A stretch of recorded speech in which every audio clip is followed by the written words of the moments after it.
In 1954, a Midwestern newspaper carried a report about a woman receiving extraterrestrial messages. She claimed a planet called Clarion was speaking through her. Dorothy Martin was a 54-year-old housewife in Oak Park, Illinois. She believed the words appearing on her notepad were not her own.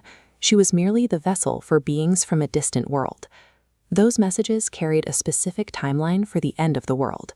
A flood would destroy the continent before dawn on December 21st. Spacecraft would arrive at midnight to rescue the few who remained faithful. The public moved on, but for the researchers who would eventually study her, these messages provided the rare conditions necessary to witness the exact moment a human belief system breaks. A group called the Seekers formed around Dorothy.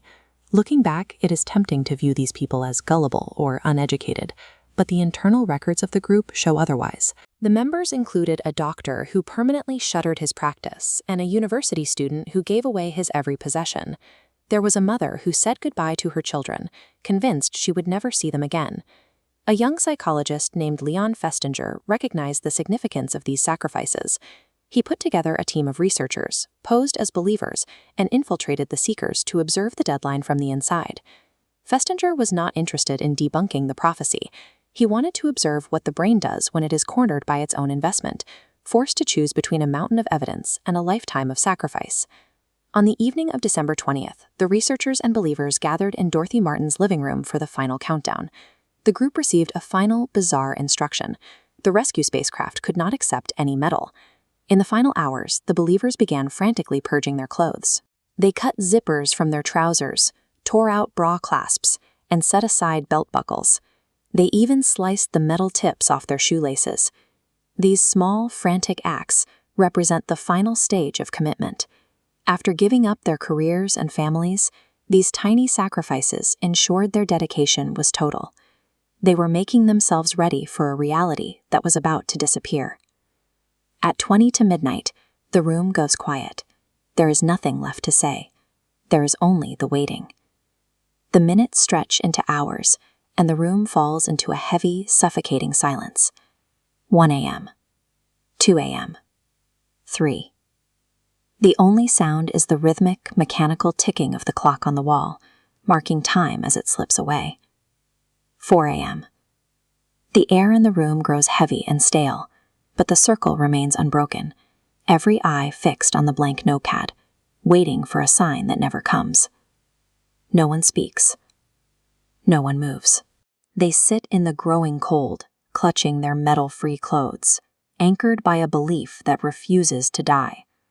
As the first gray light of dawn touches the windows of Oak Park, the silence reaches its peak, a void where their future used to be. At 4:45 in the morning, with the deadline long past and no spacecraft in sight, Dorothy's pen began to move again. The new message claimed that the group had sat together with such intense faith that they had generated enough light for God to call off the flood. The world was saved, not because the prophecy was wrong, but because they had been right. In this moment, the group did not admit defeat. They did the opposite. The mind will redesign its entire understanding of the universe before it will admit to an agonizing personal failure. By dawn, the group that had spent months avoiding the press began calling every newspaper they could find. They were desperate to tell the world that their faith had saved it.